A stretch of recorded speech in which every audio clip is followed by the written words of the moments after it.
3 ton ya, sekarang bisa mendapatkan 4 ton. 4 ton yang kentangnya, 2 ton itu adalah bibitnya.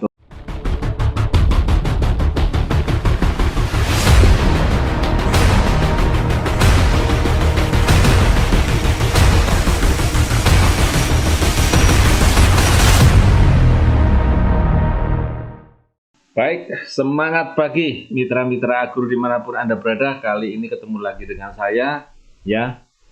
Temanya adalah tentang kentang ya. Siapa yang nggak kenal kentang, karena ini banyak juga diminati di Indonesia. Juga banyak orang yang suka dengan kentang untuk sop dan lain sebagainya, ataupun memang kentang goreng ya, untuk crispy-nya juga banyak.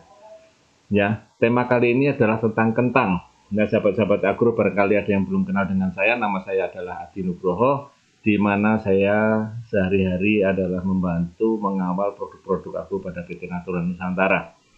Nah, sahabat-sahabat agro, ya, kita tahu bahwa tanaman kentang ini juga memerlukan pupuk, dan tentu saja pupuk ini bermacam-macam ya, bermacam-macam daerahnya, bermacam-macam, pemakaian pupuknya juga bermacam-macam. Dan ini adalah salah satu contoh adanya pupuk dasar. Kemudian ada pemberian di hari 25 setelah tanam, 45 setelah tanam, dan bermacam-macam yang lainnya. Ya, jenis-jenis pupuknya bermacam-macam. Ada juga yang menggunakan dengan pupuk kandang ya. Ada yang sering menggunakan dengan pupuk kandang, ada bokasi, ada kotoran ayam, ada kotoran sapi. Kemudian pupuk makronya diberikan ya, ini urea ya, kemudian SP36 ataupun KCL ya. Nah, untuk penggunaan dengan produk NASA tentu saja produknya kita pakai, namun pupuk kandangnya bisa kita kurangi. Barangkali minimal kita pakainya seperlimanya masih bisa. Ya, seperlimanya atau mungkin seperempatnya lah ya, dari seperempat dari sekitar, kalau 20 ton berarti hanya kita menggunakan kotoran ayam 5 ton, kotoran sapinya juga dibanding kurang lebih sekitar 5 ton saja. Jadi kita cukup menghemat dengan penggunaan pupuk kandang. Tentu saja teman-teman semua, mitra-mitra semua, gunakanlah pupuk kandang yang sudah jadi ya. Pupuk kandang yang sudah jadi itu artinya sudah di atas 5 bulan, artinya sudah tidak berbau, tidak berbentuk, dan tidak berwarna ya. Kalau kadang-kadang warnanya juga sudah mulai pucat. Artinya apa? Itulah makanan siap saji buat tanaman kentang kita. Jadi jangan sekali-sekali menggunakan pupuk kandang ataupun kotoran ayam ataupun sapi di mana itu masih panas ataupun masih baru 1 atau 2 bulan yang masih ada hangatnya. Begitu dikhawatirkan adalah nanti kecenderungannya adalah terserang oleh jamur ya, karena itu akan nanti memicu datangnya jamur ya. Nah, sahabat-sahabat agro, ada juga yang menggunakan dengan pupuk makronya dengan pupuk susulan, yaitu ada urea, ada ZA ataupun KCL ya. Kemudian diberikan juga di 15 hari setelah tanam. Jadi pupuk yang susulannya ada urea, ada ZA, ada KCL. Kemudian nanti diberikannya pertama pada waktu awal, kemudian 15 harinya baru digunakan. Kemudian kalau pupuk dasar di kita tinggal tambahkan dengan granul ataupun supernasa ya, bisa 9 kilo per hektarnya atau 5 sampai 7 saknya per hektarnya untuk granulnya. Kemudian untuk glionya ini untuk menghindari seringnya adanya busuk pada kentang, jamur pada kentang, maka kita berikan kurang lebih sekitar 5 kotak ya. Ini bisa diberikan di awal bareng dengan pupuk kandangnya atau diberikan bareng dengan supernasanya pada waktu penyiramannya. Jadi sebelum tanam ataupun nanti setelah tanam. Kemudian bisa juga diberikan ya yang namanya Peosinasa sama hormon ini adalah untuk penyemprotannya. Jadi disemprotkan kurang lebih di usia 20, 25, 30 dan 35 hari setelah tanam.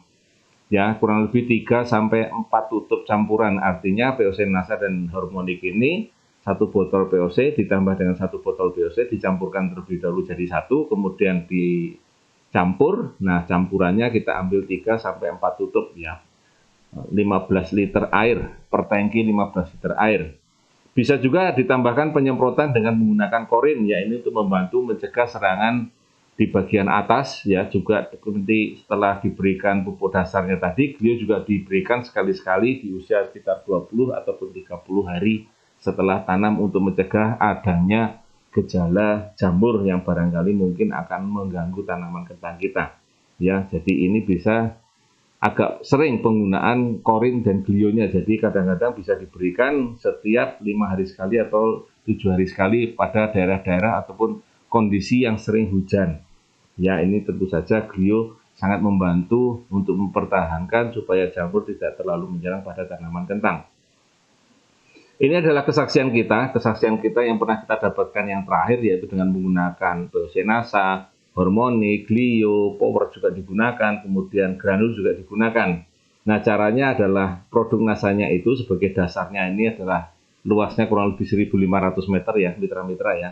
Itu menggunakan 4 sak granul, 4 box korin, 4 box Glio, 2 super NASA, itu yang kecil ya, dicampur jadi satu, ya kemudian ditutup dengan mulsa. Nah, ini ditambahkan dengan polskannya 2 sak, ya artinya ini sebagai pupuk dasar ya. Kemudian nanti penyemprotannya setelah muncul tunas ya menggunakan POC NASA dan Hormonic sama seperti yang tadi saya sampaikan, yaitu 20, 25, 30 dan 35 hari menggunakan POC NASA, Hormonic dan korin ya. Ini korin kurang lebih sekitar 1 sendok. Jadi POC NASA-nya dan Hormonicnya 3 sampai 4 tutup campuran ya, campuran seperti yang tadi saya sampaikan.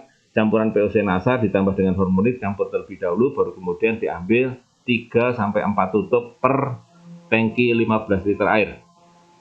Nah, kemudian penyemprotan nanti bisa juga pada umur 40, 50, dan 60 bisa kita ganti dengan Green Star ya, setengah saset per tangkinya.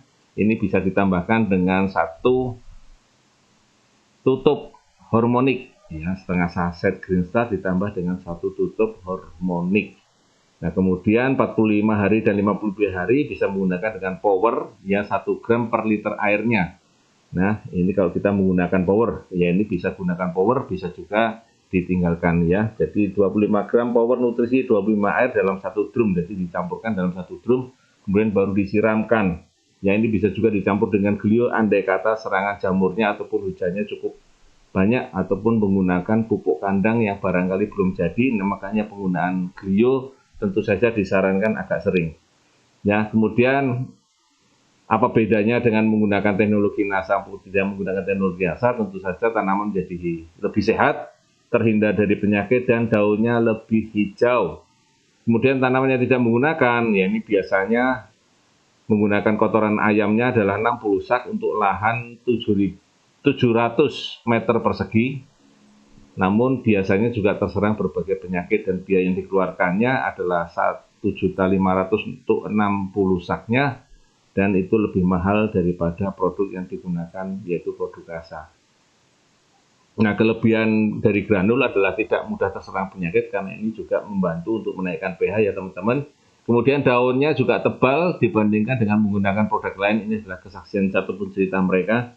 Dan sebelum menggunakan hanya mendapatkan 2 ton, setelah menggunakan NASA menjadi 3,5 ton. Menggunakan NASA ada selisih 3,5 ton, berarti mendapatkan kurang lebih 5,5 ton.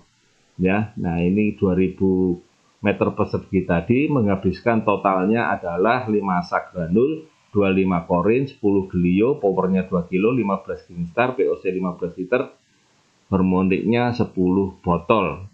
Ya, ini pertanaman bisa menghasilkan kurang lebih sekitar 1 kilo ya. Jadi 4 ton sayur, kemudian bibitnya itu kurang lebih 2 sampai 3 ton atau rindilnya. Jadi kalau yang sebelumnya hanya 3 ton ya, sekarang bisa mendapatkan 4 ton. 4 ton yang kentangnya.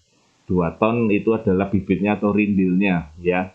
Ya, ini cukup besar ya biaya yang dikeluarkan, tetapi juga mendapatkan hasil yang lebih dari 2 ton ya, 2 ton lebih, artinya cukup luar biasa dan tanahnya juga menjadi lebih baik tentu saja. Nah, mitra-mitra sahabat-sahabat aku, demikian tadi cerita kita tentang kentang ya. Barangkali Anda membutuhkan informasi yang lainnya, silakan berbagi di komen ya. Kemudian barangkali Anda juga kepengen dibuatkan cerita tentang produk tertentu ataupun barangkali tentu saja berhubungan dengan NASA, ya silakan Anda komentar di bagian bawah. Nah, mitra-mitra sahabat-sahabat aku dimanapun Anda berada, demikian jadi cerita kita tentang kentang, mudah-mudahan bermanfaat, mudah-mudahan memberikan inspirasi buat teman-teman semua, berbagi untuk teman-teman semua, mudah-mudahan ini bisa memberikan makna pada teman-teman semua tentang bercocok tanam, ya. Nah, demikian ya, mudah-mudahan memberikan manfaat. Terima kasih sekali lagi ya. Ya, mudah-mudahan kita bisa ketemu di lain waktu dan di lain tema. Tetap semangat dan semangat pagi.